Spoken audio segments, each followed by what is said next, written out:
ਉਹ ਚੱਲ ਯਾਰ ਜਲਦੀ ਕਰ ਕੰਮ, ਤੈਨੂੰ ਮੈਂ ਕਿੰਨੀ ਦੇਰ ਦਾ ਲੱਗਾ ਕਹਿਣ ਕਿ ਜਲਦੀ ਕੰਮ ਮੁਕਾ। ਬੜਾ ਢਿੱਲਾ ਯਾਰ ਤੂੰ। ਉਸਤਾਦ ਜੀ ਲੱਗਾ ਤੇ ਹੈ ਕੰਮ ਸਵੇਰ ਦਾ ਕਰਦਾ ਪਿਆ।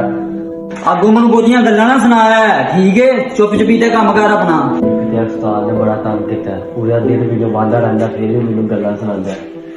ਕੀ ਸੋਚਣਾ ਮੈਂ? ਚੱਲ ਕੰਮ ਕਰ ਅੱਗੇ ਦੇਖ ਕੇ, ਚੱਲ ਜਲਦੀ ਕਰ। अस्सलामुअलैकुम भाई। वालेकुम सलाम। हाँ भाई सामने किधर आया? भाई तेन पता है घर का राशन खत्म हो गया है ते अम्मी ने मैंने भेजा तेरे को पैसे लेने लिए। अच्छा ठीक है, घर गया मैं। अच्छा उस्ताद ਨੂੰ ਕਹਿਣਾ, ਉਸਤਾਦ ਨੇ ਮੈਨੂੰ ਪਿਛਲੇ ਮਹੀਨੇ ਦੀ ਵੀ ਤਨਖਾਹ ਦਿੱਤੀ ਤੇ ਇਸ ਮਹੀਨੇ ਦੀ ਵੀ ਰਹਿੰਦੀ ਹੈ। ਉਸਤਾਦ ਕੋਲ ਜਾ ਕੇ ਉਸਤਾਦ ਕੋਲ ਤਨਖਾਹ ਮੰਗਣਾ ਇੱਕ ਵਾਰੀ ਮੈਂ। हाँ वे किधर आ गया तू? तैਨੂੰ मैं उधर काम लाया ही। आज ही ਮੈਨੂੰ ਨਾ ਪੈਸੇ ਦੀ ਜ਼ਰੂਰਤ ਹੈ ਤੇ ਮੇਰੀ ਪਿਛਲੇ ਮਹੀਨੇ ਦੀ ਵੀ ਤਨਖਾਹ ਰਹਿੰਦੀ ਹੈ ਤੇ ਇਸ ਮਹੀਨੇ ਦੀ ਵੀ। ਤੁਹਾਡੀ ਮਿਹਰਬਾਨੀ ਮੈਨੂੰ ਪੈਸੇ ਦੇ ਦਿਓ। ओए अजे मेरे को कोई पैसा पूसा नहीं है तो तैਨੂੰ मैं पहले भी कहा मेरे नाल पैसे की गल ना करा कर। काम तू किन्ना क करना हुंदा है? पैसे लेने तो बड़ी जल्दी आ जाना है। ਅੱਜ ਜਿਹੜਾ ਤੁਸੀਂ ਕੰਮ ਕਹਿੰਦੇ ਹੋ ਮੈਂ ਕਰਨਾ ਤੇ ਹੈ, ਤੁਸੀਂ ਫੇਰ ਵੀ ਮੈਨੂੰ ਤਨਖਾਹ ਨਹੀਂ ਦਿੰਦੇ ਹੈ। ਮੇਰਾ ਘਰ ਰਾਸ਼ਨ ਹੈ ਨਹੀਂ, ਮੈਨੂੰ ਰਾਸ਼ਨ ਚਾਹੀਦਾ, ਤੁਸੀਂ ਪੈਸੇ नहीं ਦਿੰਦੇ ਪਏ। तैਨੂੰ मैं पहले भी कहा कि जो मेरे को पैसे होंगे मैं तेन दे दांगा। फिलहाल मेरे को पैसे नहीं है तो जे काम करना है तो कर, नहीं करना तो चला जा। ठीक है उस्ताद जी, फिर मैं टुर जाना क्योंकि पैसे के बगैर मेरा गुजारा नहीं है।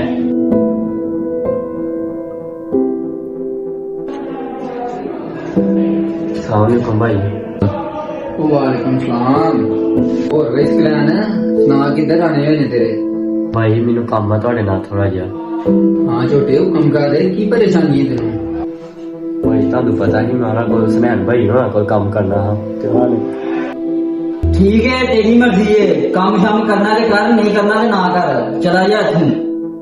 यार उन्हें तो तेरे नाल बहुत गलत कीता यार। कोई नहीं गल। भाई बड़ा गलत होया मेरे नाल, अज मैं अस्पताल भी गया। ले आ कुछ पैसे फड़ ते घर अपने जेड़ा ना तू राशन पा ते मैं ओदे नाल गल कर लेना। जा बड़ी मेहरबानी तुहाडी भाई, मैं ना तुहाडे पैसे बहुत जल्दी दे दांगा। यार अजीब गल है, सुनैन ने ते उस बंदे दे नाल बहुत गलत कीता। जाना मैं सुनैन नाल गल ते करना जाके।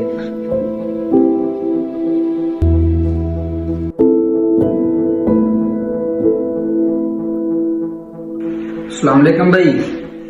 वालेकुम सलाम जी भट्ट साहब, किस तरह आने हुए ने साडे कोल?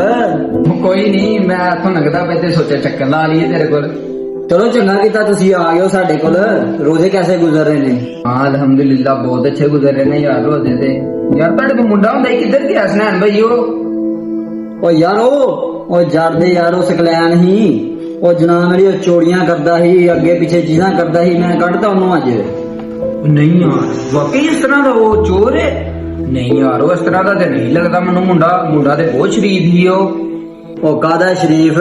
ओ मेरे गले च हथ मारदा ही, मेरी चीजां चुक के इधर उधर करदा ही, तानू नहीं पता ओदा?